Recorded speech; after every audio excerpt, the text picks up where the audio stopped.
Renungan kita,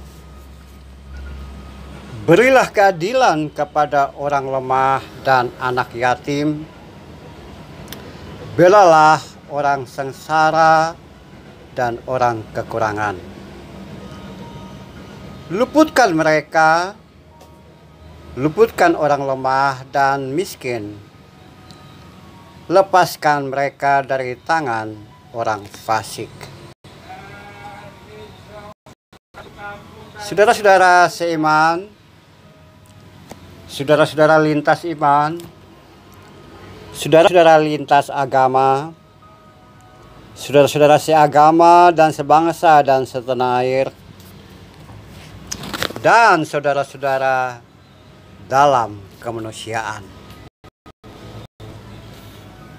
Cerita panjang tentang Mazmur 82 dengan latar ada semacam persidangan ilahi. Tentu saja apa yang diungkapkan Asaf ini dilihat secara iman, karena tidak mungkin manusia melihat ada persidangan ilahi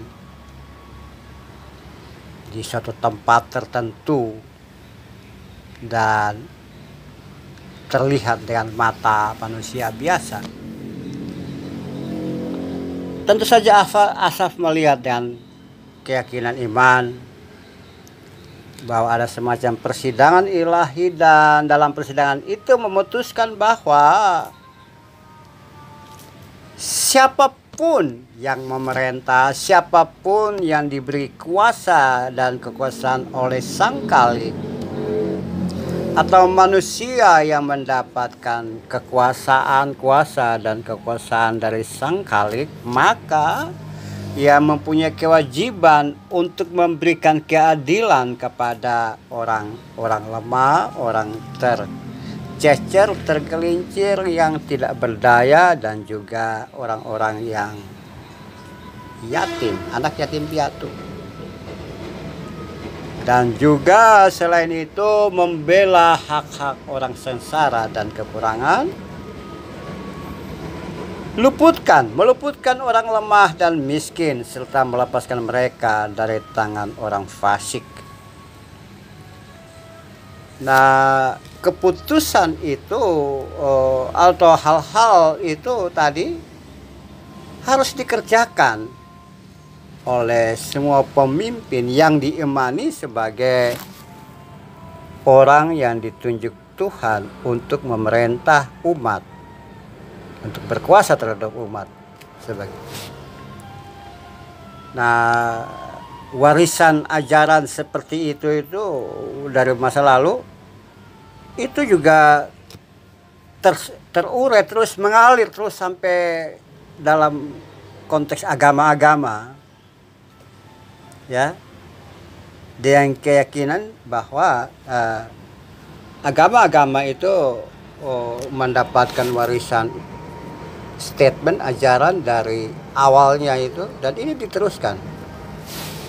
Kita tahu bahwa ajaran agama tidak muncul dari hamparan kosong, dari sesuatu yang tidak ada.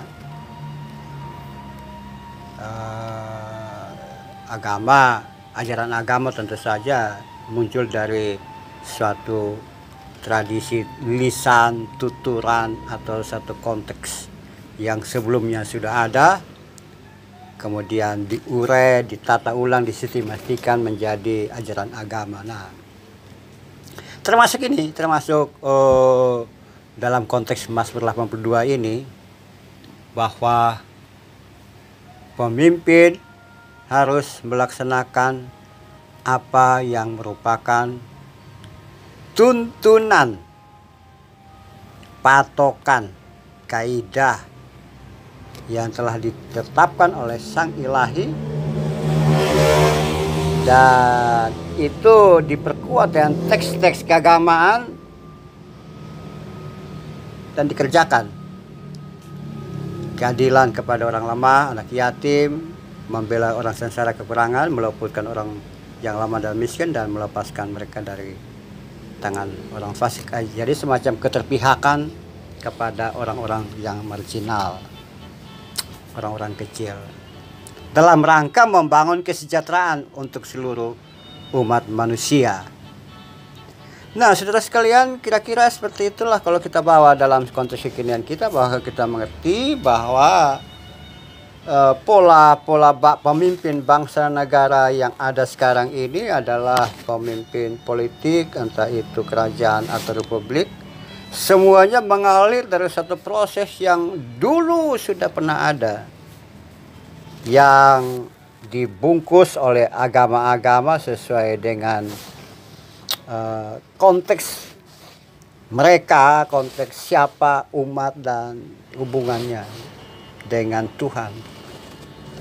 Namun ketika kita melepaskan aksesoris ilahi dari warisan tadi, maka kita bertemu bahwa ini adalah semacam statement kebangsaan, tanggung jawab moral ya, yang umum, general, yang patut dikerjakan oleh seorang pemimpin di dalam interaksi dengan masyarakat, di dalam memerintah umat.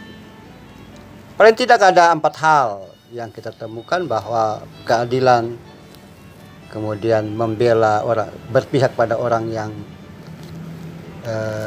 tidak mampu, kekurangan, miskin, dan juga meluputkan mereka dan melepaskan dari tangan orang sakit. Intinya bahwa orang-orang yang termarginal, terpinggirkan, yang tak berdaya ini mencapai satu titik perbaikan dan juga mencapai kesejahteraan sosial. Harkat diri mereka terangkat karena kerja dan karya pemimpin yang direstui oleh Tuhan, yang dipilih oleh rakyat. Itu kalau pemimpin. Lalu bagaimana dengan Anda dan saya sebagai pemimpin dalam konteks yang lebih kecil, dalam keluarga, pendidikan, pekerjaan, komunitas, organisasi? Tentu saja kita bisa seperti itu jika dalam artian kita mempunyai keterpihakan kepada orang yang lemah, orang yang tidak dilupakan, orang yang kecil. Kita melakukan sesuatu dengan tata aturan organisasi dengan baik, atau kita melakukan banyak hal dalam rangka menunjukkan kesetiakawanan sosial kita kepada mereka yang kurang beruntung. Ya, itu ciri khas, entah itu melalui bidang amal, bantuan, diakonia, atau kegiatan bantuan sosial, bakti sosial, atau apapun itu, termasuk advokasi publik. Karena dalam Mazmur 82 ini jelas bahwa berikan keadilan dan membela itu merupakan bentuk advokasi publik kepada orang yang lemah, orang yang tersingkir, orang yang tak berdaya. Berilah keadilan, belalah hak orang kekurangan. Itu hal yang pertama. Advokasi publik ini bisa dengan percakapan, negosiasi, atau berdiri paling depan ketika orang lemah, tertindas, atau tercecer, atau mau disingkirkan. Yang kedua, dalam masalah 82 ini jelas bahwa luputkan dan lepaskan mereka dari tangan orang fasik, termasuk memberikan bantuan, membuka jalan agar orang-orang kecil itu bisa memperbaiki kualitas hidup dan kehidupan, dan juga bagaimana membuat mereka atau memiliki rasa aman. Jelas bahwa rasa aman ini mereka mampu aktualisasi diri dengan baik dan benar. Jadi saya bungkus Mazmur 82 ini ke dalam satu konsep bahwa